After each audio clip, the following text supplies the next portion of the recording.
Welcome to the Culture Lab. I'm your host, Bajer. This podcast helps you turn your company culture into rocket fuel for meaningful growth. It explores how we can make the word work synonymous with fun, meaning, and belonging. It looks at how we can build remarkable cultures that scale as our businesses grow and the world keeps on changing. The first is that I saw redesign as a system, as a design process. And so the design process goes like any other design process, which is to understand what you have, to reimagine what could be, to test and model that, and then to try and embed it in the organization. Those are four steps. And those are normal design steps. I was with the Royal College of Art group yesterday, and any designer is aware of those steps.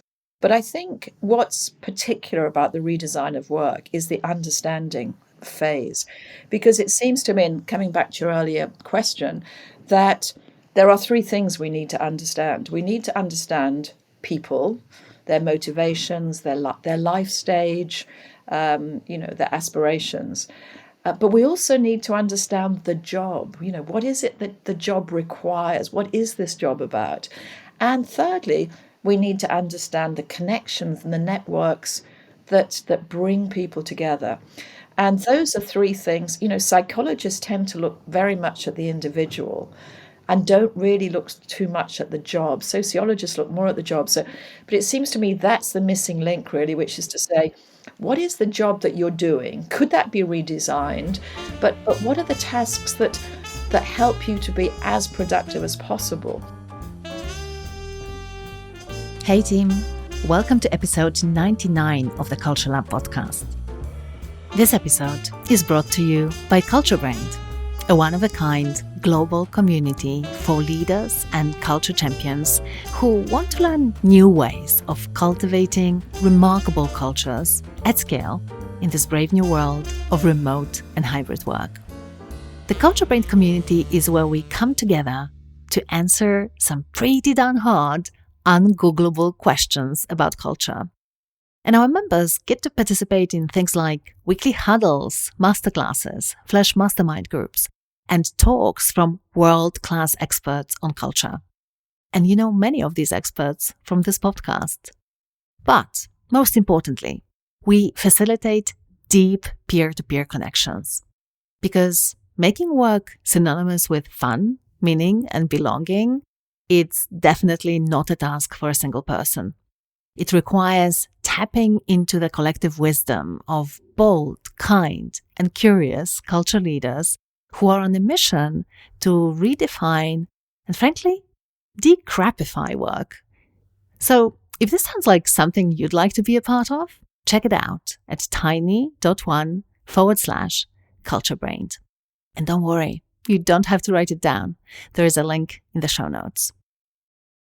I don't know if you've noticed, but there are a lot of things going on in the world, and not all of them fill us with optimism and joy. But there's one development that turned out to have a really positive side effect. The pandemic, it basically presented us with the biggest opportunity we've had in the past 100 years to redesign the way we work and to finally fix the stuff that has been broken since the industrial era. And when it comes to redesigning work, I honestly can't think of a better person to talk to than the London Business School professor, Lynda Gratton. Lynda Gratton is one of the foremost global thought leaders on the future of work. She was named by Business Thinkers 50 as one of the top 15 business thinkers, and she was also described as a rock star teacher.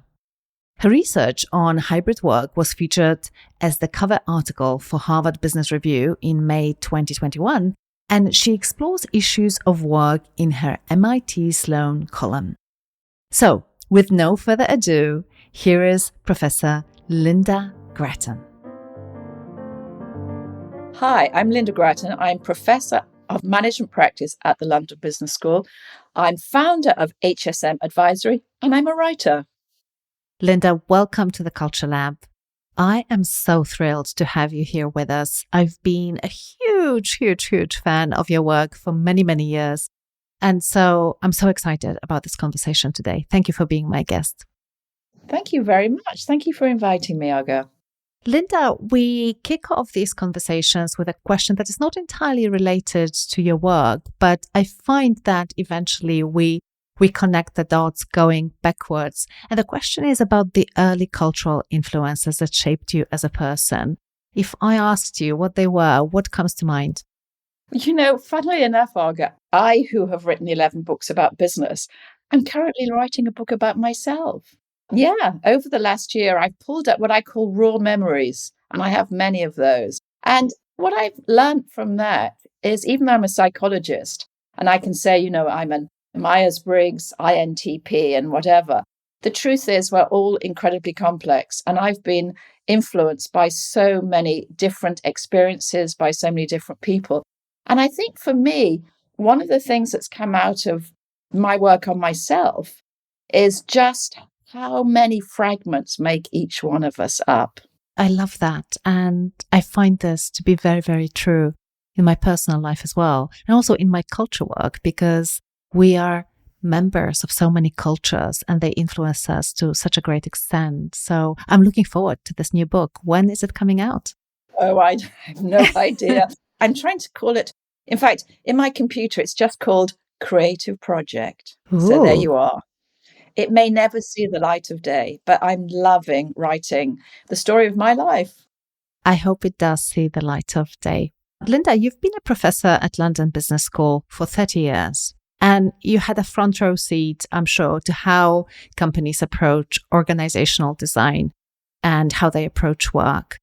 I'm curious, in what ways do you think the times that we live in right now special or different? Well, I think they're completely different.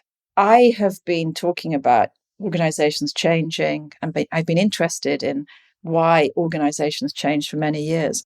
But I didn't really see very much change. And I think that the pandemic, which happened, of course, 2 years ago, completely broke the past from the future.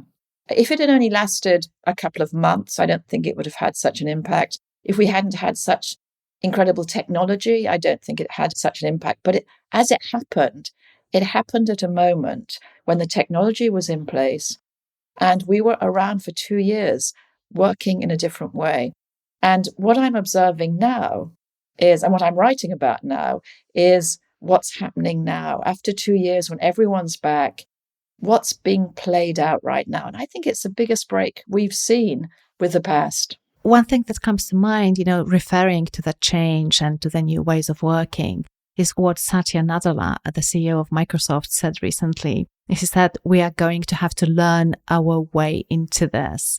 So my question to you is, how do we do that? What is the best way to learn our way into this? Well, I think he's absolutely right. And that was a quote I've put into my book, actually, Redesigning Work. I think he has captured what every leader should do, but many leaders are struggling with, which is to say, how do we learn?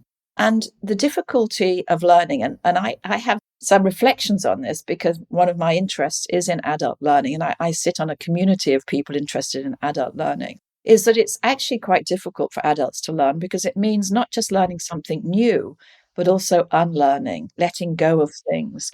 And I think what he was talking about was letting go as much as putting something on top of something else. And I think that's what we're finding quite difficult right now.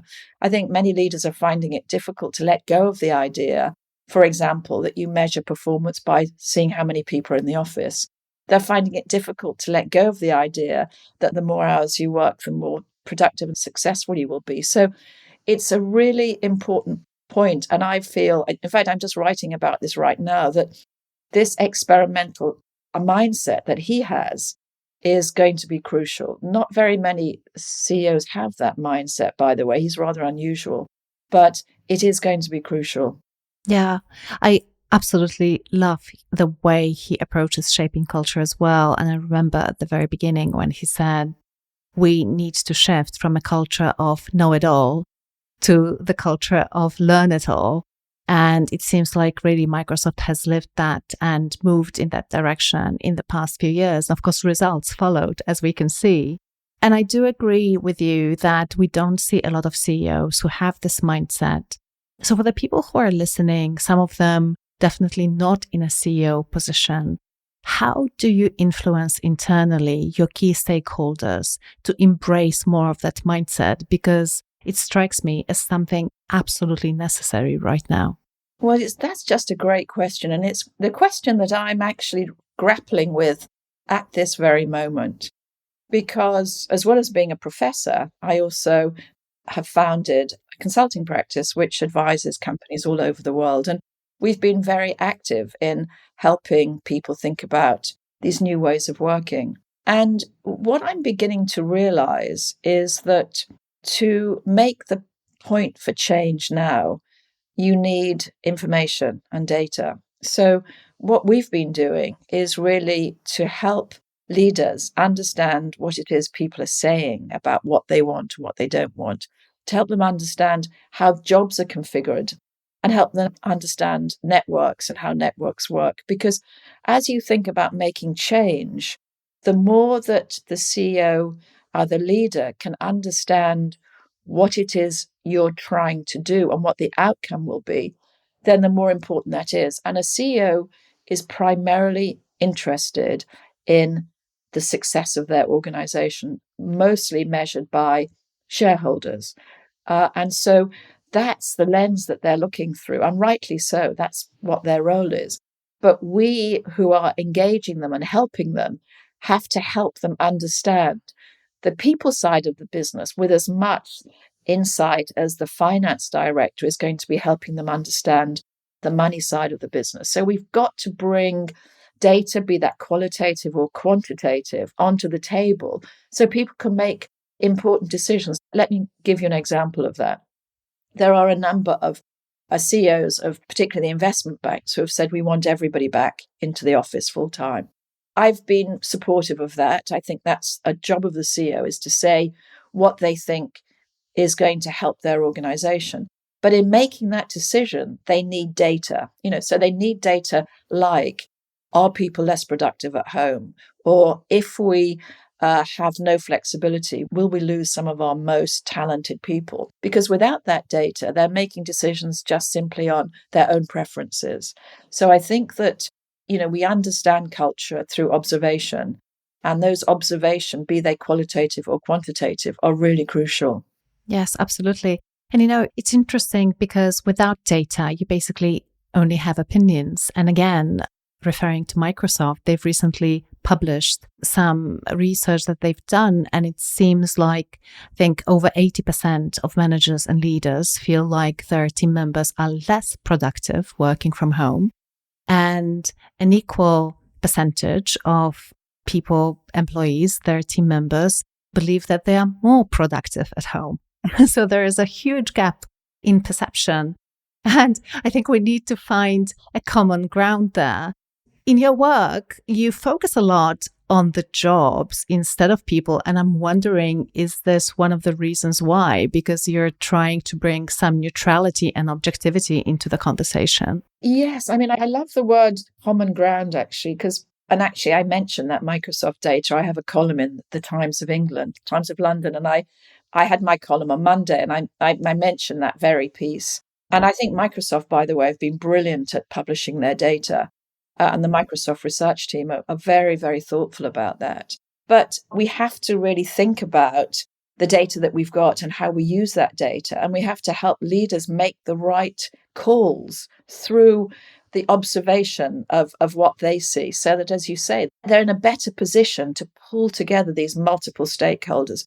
One of the things that I'm interested in, Argo, and I'd be fascinated to hear what your listeners are thinking, is that my feeling is that when I was brought up 30 years ago, in fact, 40 years ago, I did my PhD 40 years ago on Maslow's hierarchy of needs.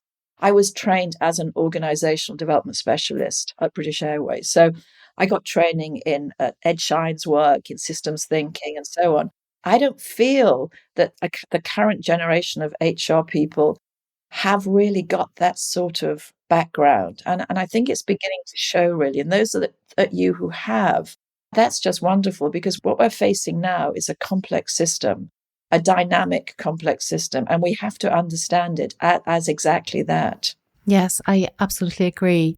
And I agree that not a lot of people that I see in the space of HR have this background and this understanding. And I find it to be incredibly important as well.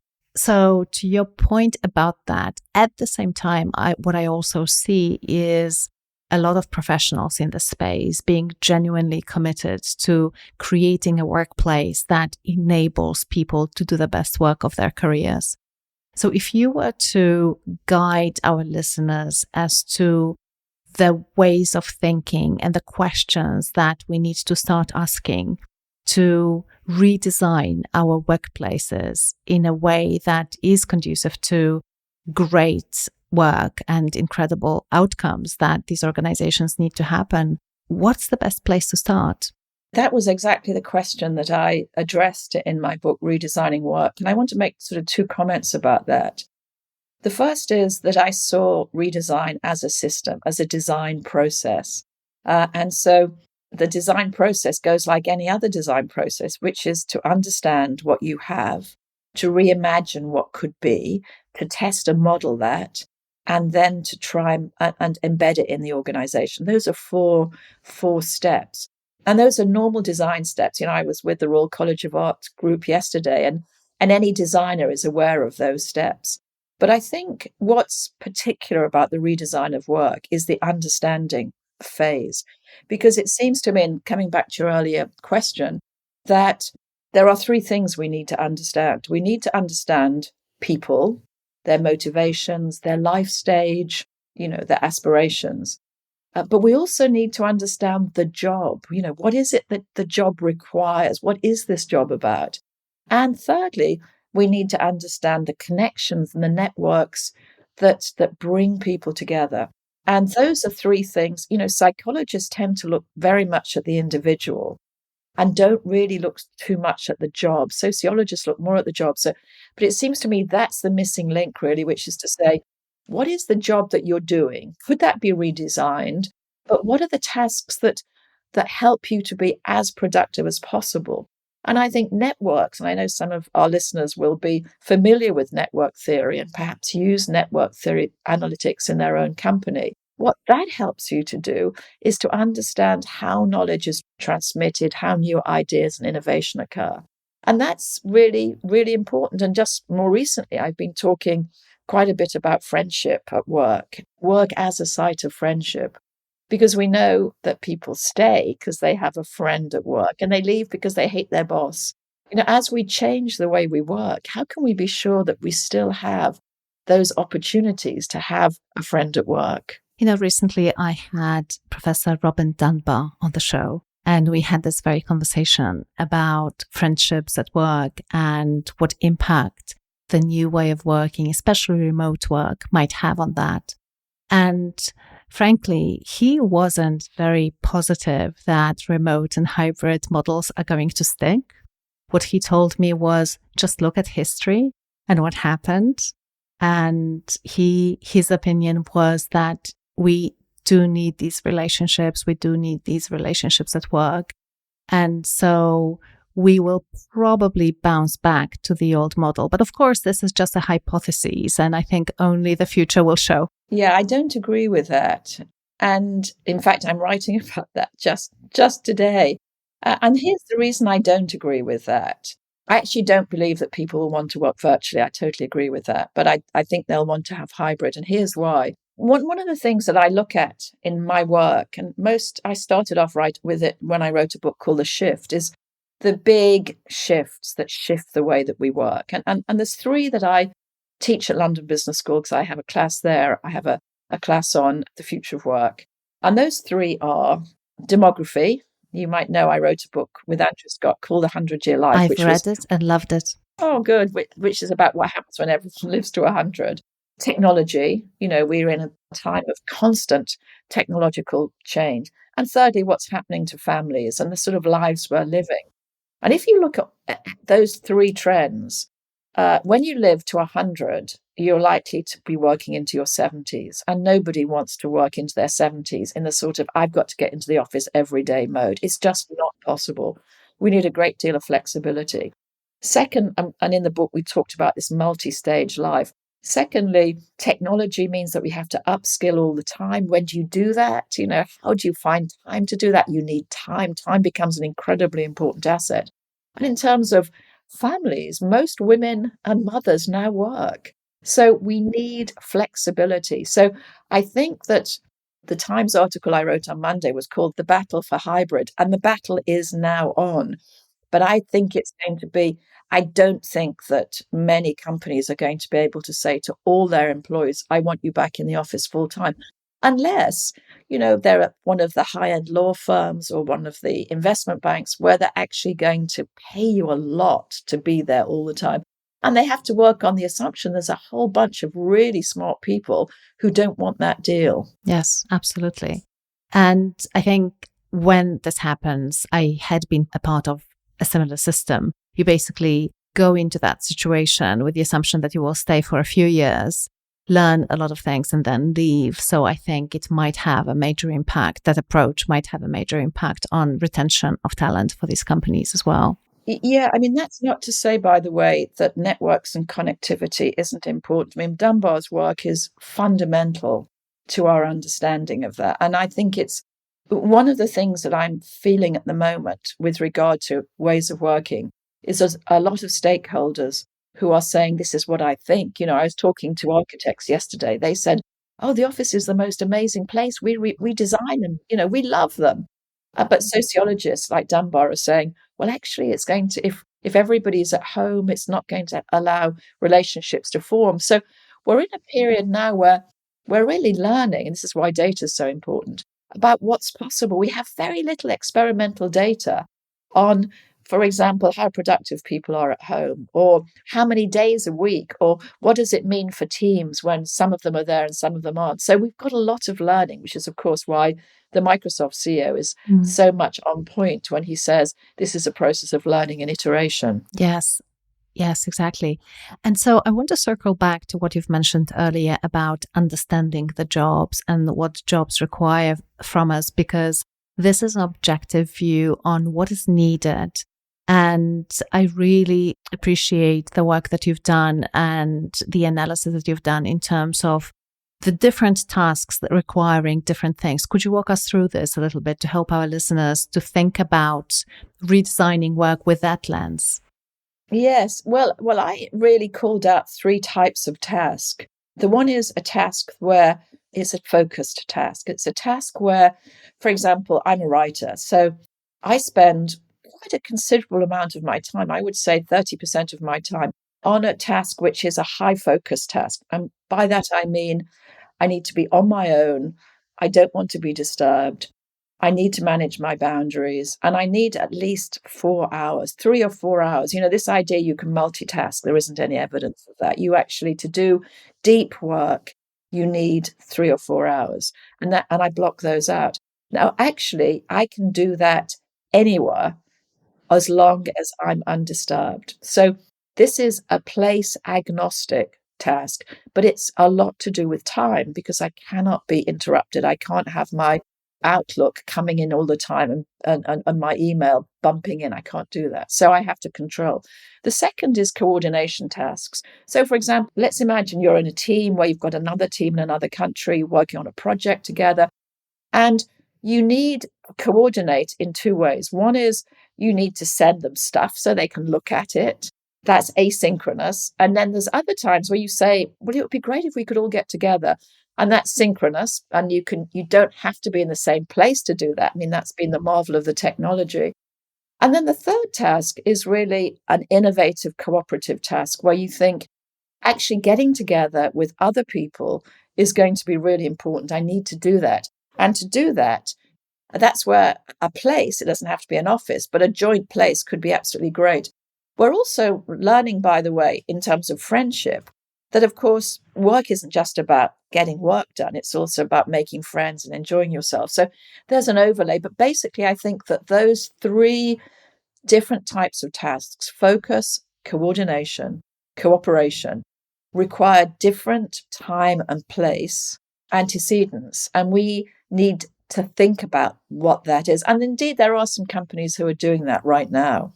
Could you give us some examples of how they go about it and what were the outcomes of that thinking? Because I'm sure that you have a front row seat to a lot of experiments happening right now in organizations. So if we can have a peek into that, I'm sure that our listeners will be very interested to learn.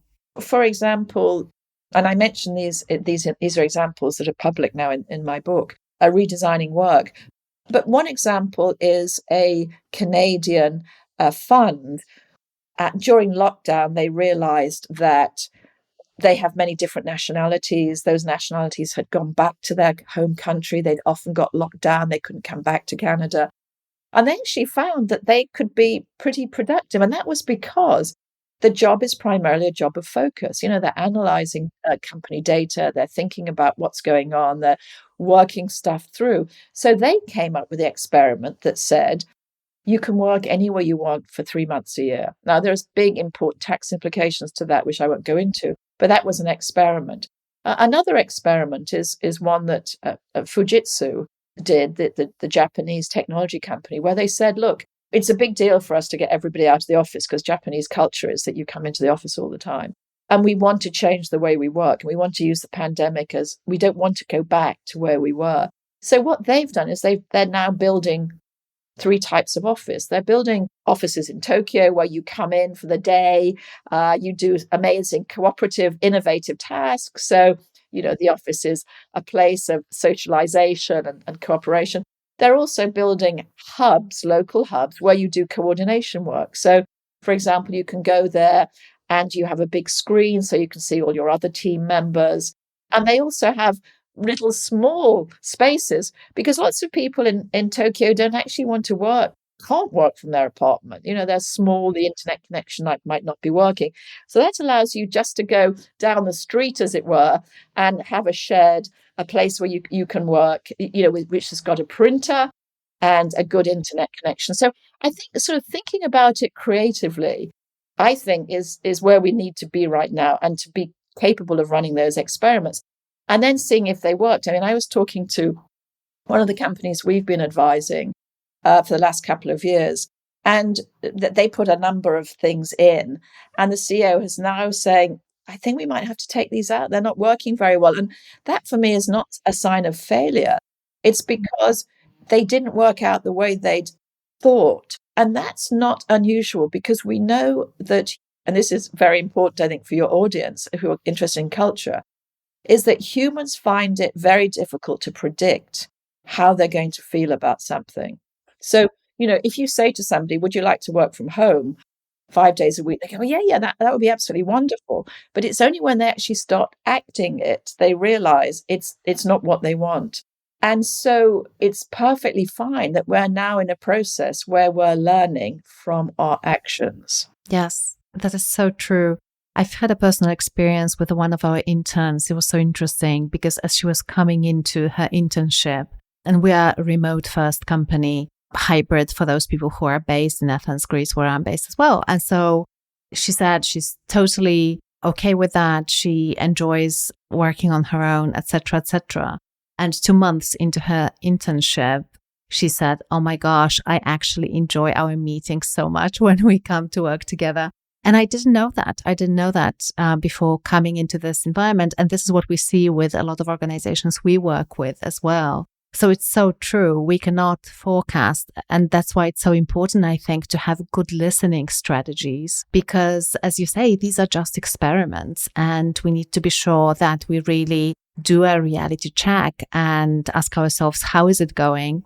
And are we accomplishing what we have set out to accomplish through this? Yeah, no, absolutely. It's a big learning moment for all of us. And actually, for those of us interested in culture, there couldn't be a more exciting set of experiments running right now. I agree. Yes, absolutely. And so speaking of culture and going back to your book, Redesigning Work, you have this 4-stage model that you have alluded to. And basically, the first 3 steps are about arriving at a point where you create a kind of a blueprint. And then, right, you run the experiment, but provided that you have arrived at a model that seems to be working for you right now. My question to you, Lynda, is How can you activate this so that with time it becomes second nature, it becomes the company culture? I talked in the book about 3 levels. This is a model of change which I've used right the way through my life, really, as a psychologist. And it's to say there's something about leaders building a narrative that says this is what it is and this is why we're doing it. This is the purpose of this. There's something about managers managing teams because, I was just going back to Kurt Lewin only yesterday to remind myself of what he was writing. And he made the point, which I agree with, that really the major level of intervention in an organization is the team. And so the manager is incredibly important. That's one of the reasons why, with my colleague Diana Gerson, who just stepped down from the board of IBM as CHRO there, wrote an article in Harvard Business Review called Managers Can't Do It All. Because what we realized is that we're asking a lot of managers, these team leaders, and we're not doing much to help them. So that was a piece addressing that.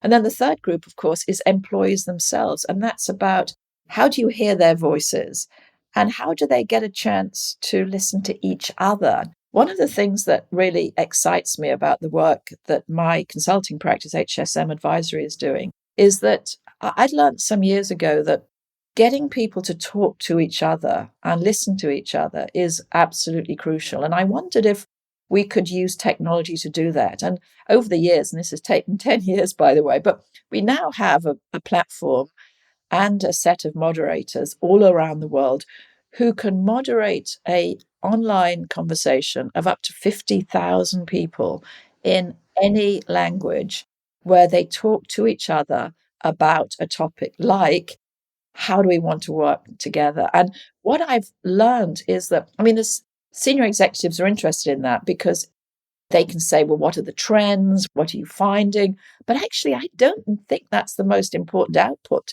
Sometimes the most important output is that people realize that there are others around them who feel the same as they do. And importantly, there are others around them who feel differently. And, the human capacity to get a sense of who we are and to test that out against others, I think is just astonishing. Yes, it's so true. And I'm also extremely excited about all these tools that are now available to us that enable us to listen to people, even huge numbers, as you say, of employees, hundreds of thousands sometimes. And I'm also excited about new approaches, like recently, and we've collaborated with the founder of this company, which is called Quest. And what they do is basically they turn the traditional approach to listening on its head. And instead of asking people questions, they ask people to ask questions. And so it's a platform that enables employees to ask questions that are burning questions for them and direct these questions at specific individuals within the organization. It's usually around a quest, like, for example, how can we grow our market share? Or what do you feel we need to do in order to achieve our 2023 strategy? And then people, instead of answering questions, ask questions. And it's fascinating because suddenly you realize what's truly important for your workforce. Sometimes we make assumptions that we need to ask a question about that because that's really important to people. And you realize, actually, no. Yeah, I agree. And that's why I love what we do on our platform, because people have a chance to engage in a conversation with each other.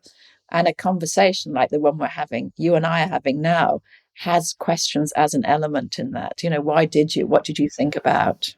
Yeah, I love it. Lynda, I want to circle back to your creative project now because I think our listeners are curious about it and we simply cannot pass on an opportunity to tap into the wisdom throughout your life as you work on this project. What sticks out? What are the lessons? What are the things that you've learned through this process that you would like to share with our listeners? Well, I've thought about it in 3 ways, really. One is raw memories, where I've just taken from my unconscious, really. So you have to be quite quiet. I spent a month being pretty quiet and just reflecting on my life. And very often in the morning, a raw memory would just pop up and I wrote it down. So I started to get a clearer sense of the fragments that make who I am. And then I looked at the threads, and then that left me with sort of 5 or 6 questions about how I want to spend my life. And those are questions about friendship.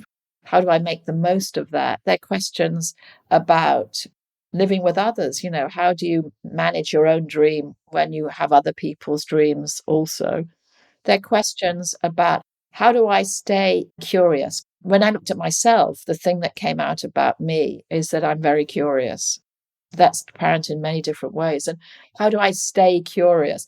And also, I wrote a book called 100-Year Life. So I know that I could live to 100. I'm now in my mid to late 60s. So just questions of how do I want to spend the next 20 years of my life? What would that look like? So yeah, it's a very reflective process. And it's a process that we described, Andrew Scott and I described in our book, The New Long Life. But what I realized is when I tried to do it myself, where you think about your past, you think about where you are, you think about your possible selves, I found it much more complex than I imagined it would be. And part of the reason I've documented it is to show others, actually, we're all very complex and it's very difficult to make trite points about who we are and what we want to be.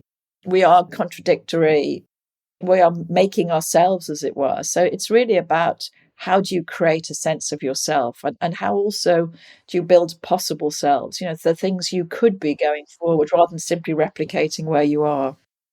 Oh my God, that resonates so deeply with me. And just to throw something into the mix, it brings to mind Matthew Dix, who's one of the people involved in The Moth. For some of our listeners who listen to podcasts, it's a storytelling, basically, show that happens in many different places all over the world. And he wrote a book, I think it's Storyworthy is the title, where he talks about assigning yourself a homework for life. And the homework for life is basically collecting these memories that you talk about. And it's incredible because he suggests that we take a moment every day to jot down a story-worthy moment in our lives. And he talks about these tiny little moments, like 5-second moments that basically make up our lives. And it's just such a brilliant idea and also a beautiful book. So I would definitely recommend it to our listeners. Oh, thank you. I'll follow up with you later to be sure that I've got it right. Yes, I'd been asked actually to write a memoir, and I just thought, I just don't want to do that because it looks, I was talking to my friend about Herminia, and I'm going to mention Herminia later in the podcast, and she said, the problem really with the way we think about lives is they always look like an arc. There's a middle, a beginning, and an end, and somehow it's all related. And when people write their memoirs, it sounds as if, first of all, I did this and then it worked. And that's really not how it is at all. And so I didn't want to write the arc. I wanted actually just to write down what I'd experienced. And there were some of the ones that popped up were really, really sort of astonishing, actually. And I've sent it to a couple of friends and they've all come back and said, wow, that was interesting. It's made me think about my own life. And I suppose if it ever gets published, that's what it'll be. It'll help you think about your own raw memories. Yeah, I love that. And I'm really looking forward to this book. I really hope that you do publish it. Do you and Herminia still go for walks together every day? We do. Oh my gosh. What a friendship. Yeah, what a friendship. I was going to talk about that later. Yes, what a friendship. I'm really blessed. Yes, I might sound like a stalker. You might be wondering, how do I even know that? But we do our research before we invite our guests, and we look for those little snippets of what their life looks like and the things that they share on social media or in other podcasts. And that has come up. And I know Armenia's work as well. So it was so lovely to hear that you have such a strong, deep friendship going. When I made the threads, when I started writing the threads that connect my life, one is about friendship and one is about walking, because actually I do a lot of circular walks all over the world. Actually, I have about 5 of them that I do. It's just part of the rhythm of my life, actually, the ritual and rhythm of my life, the culture, if you were to say, of my life. Yeah, walks are important to me as well. I would like to invite you to shift gears for a moment. We have the section in the show called Rapid Fire Questions. I'm ready. Okay, fantastic. So how do you define organizational culture? For me, organizational culture is the way we behave around here, the norms that we have, the artifacts that we like to have, that we think show us, and our habits, our daily habits. What is the sign, or perhaps signs, plural, that a company culture needs some work or perhaps even a major overhaul? Well, I think from the inside, it's about how people feel. So if people are leaving, if they're unhappy, if you're not attracting people, I think customers are also tell you a lot about the culture. I mean, I'm so fascinated in organizations. Even if I'm talking to like a BT person, I'll say, how do you feel about BT? I'm talking to her about my BT bill, but I'll always say, are you working from home? How do you feel about that? It's a bit surprised. I So love it. customers get a really good sense of culture.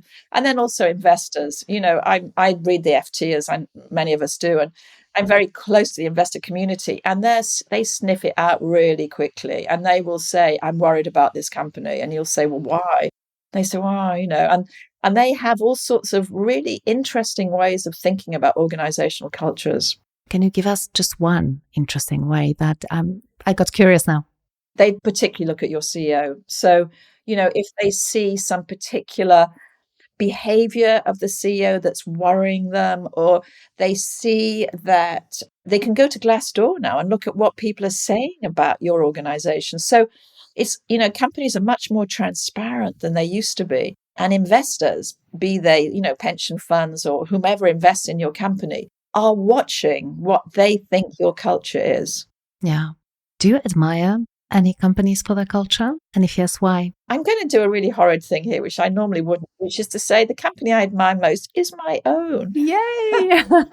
I wouldn't normally do that. But, the other thing is it's very hard to talk about companies. I've written about companies a lot over the years, and almost invariably they go bust 5 years after I write about them. So I'm very careful these days to say I really admire this company.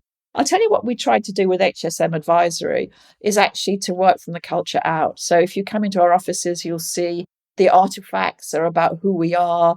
Our ways of working are about who we are. We're very careful about listening to what people want. So it's been very nice actually for me to build something for myself that actually reflects what I believe. And one of our sort of norms is about collaboration and cooperation. So we do a lot to trust each other and to cooperate with each other. I love that. What are the books on culture or on leadership that you would recommend? And I am suspecting that we might hear Herminia's name now. No, I'm not here because I'm going to bring her in later. Okay. No, I'm actually going to bring in those two wonderful British sociologists, Richard Sennett and Anthony Giddens. I mean, I just absolutely love their work. Richard's work on, for example, The Craftsman, I have it right in front of me, which is really about work, craft-based work. Anthony Giddens' transformation of intimacy is astonishing. So I continue to read everything that they write. And I do think sociology has been rather pushed out of our understanding of organizations. I think that's a shame. We used to have a whole bunch of sociologists at London Business School, and they're not with us anymore. I think that's a mistake. So those are the books, Richard Sennett and Anthony Giddens, I would always recommend. Thank you. We'll put it in the show notes, and I'm definitely putting them on my reading list as well. So final question of this series is, if there was one thing that you would point our listeners to, one thing that they can do tomorrow, something relatively simple to build their own culture lab and start cultivating a culture that will help them and their teams to bring their vision to life, what is this one thing? Well, I think I'm going to make two suggestions. One is to listen appreciatively. We've spoken a lot in this conversation about listening. And I think it's just completely fundamental. And part of what we do at London Business School is to try and teach and encourage our students to listen to what people are saying. And then the other is to observe carefully. I'm not a great listener, to be honest, but I'm a very good observer. And I do try and watch the details of things. I try to be sensitive to what am I seeing that surprises me? What is it here that I hadn't imagined would have happened? And I think those two, rather than one, I'm sorry, listening and observing, I think are really fundamental to culture. Wonderful. And finally, before we wrap it up, I have this question about potential great guests on this show. Who would you recommend we invite and speak to? I'm going to recommend Herminia Ibarra, obviously.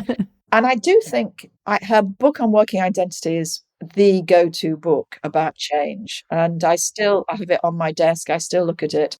But I think really for your listeners, the book that they're going to really enjoy is Act Like a Leader. What I love about Herminia's work is that she's realized that culture happens through actions. It happens through what people actually do, not what they think or what they hope or what they assume. It's their everyday actions. And what she's saying in Act Like a Leader is you don't have to be worried about how do I become a leader? Just act like one. And the more you act, the more you are. And I really love that. So I would definitely recommend Professor Herminia Ibarra. Thank you. Lynda, I'm so incredibly grateful for your time. This has been amazing. And I wish we had more time and talk a little bit more about the future of work. Perhaps we need to bring you back on the show at some point.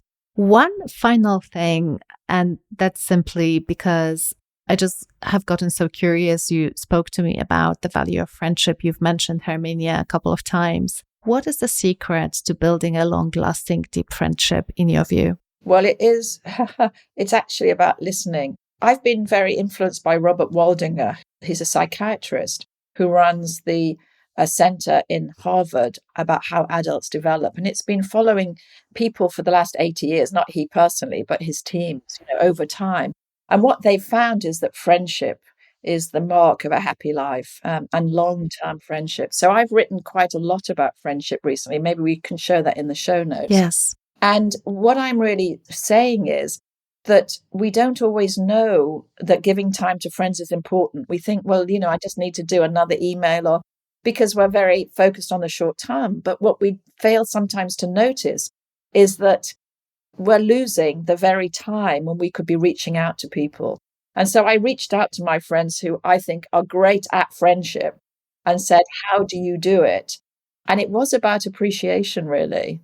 And it's about listening appreciatively. And this is one of the things that Robert has talked to me about, is that the quality of listening to another is really important. And that's because being listened to and being appreciated is an astonishingly important human feeling. It is. It is. And I think we're all starved for it, especially recently, because our lives have accelerated so much. And it does feel like we don't have time to listen to people in that way. So thank you again, Lynda. We'll put all the links in the show notes. So for those of you who are wondering, where do I find all of this amazing stuff? Just go to our website and it's going to be there. Thank you again. It was such a pleasure. My pleasure. Thank you. I'm Aga Bajer, the creator and host of the Culture Lab podcast. And this is the Culture Lab team. Anis Enlabarawi, production manager. Sound producer, Heather McPherson, Twisted Spur Media. Thank you for joining us for this episode of the Culture Lab podcast.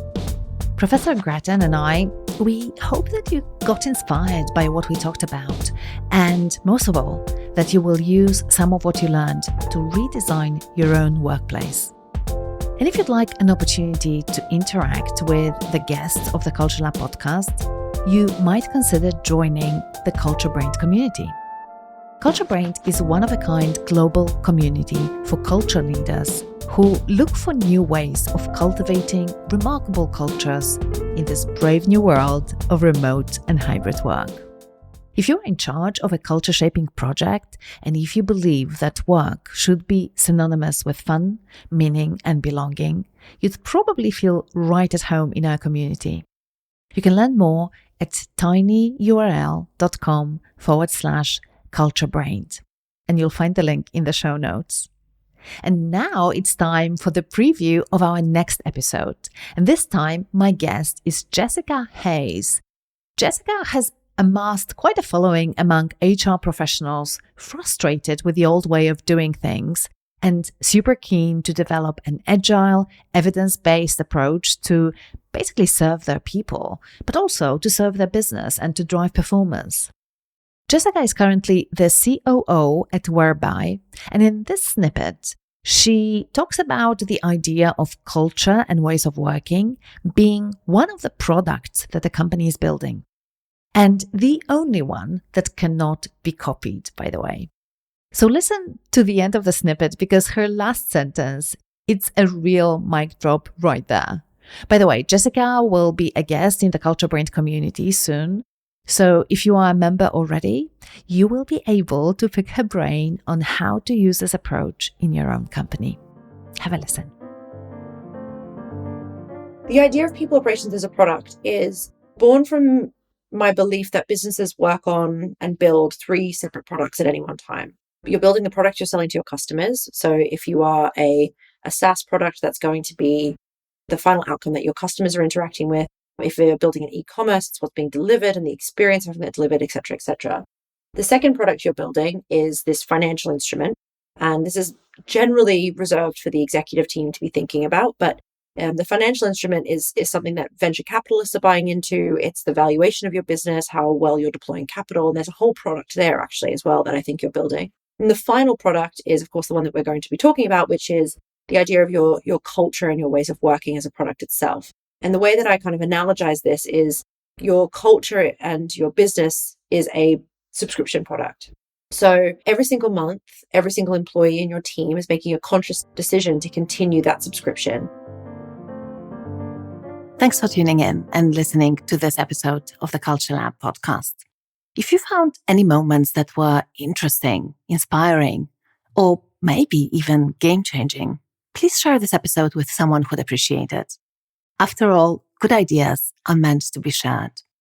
If you haven't subscribed to the Culture Lab yet, you can do it on any podcast streaming platform of your choice. If you want to receive our weekly insights on cultivating a remarkable, powerful, and authentic company culture, especially in a business that scales, type this into your browser. tinyurl.com/Aga Bajer. That's tinyurl.com/AGABAJER. Also, we would be ever so grateful if you could rate and review our podcast on Apple Podcasts or wherever you listen to it. And finally, the entire Culture Lab team and our guests, we are going to continue exploring how we can make the word work synonymous with fun, meaning, and belonging, and how we can build remarkable cultures that scale as our businesses grow and the world keeps on changing. So, what do you want to hear about next? What matters to you? Email us at lindsay@agabayer.com and let us know.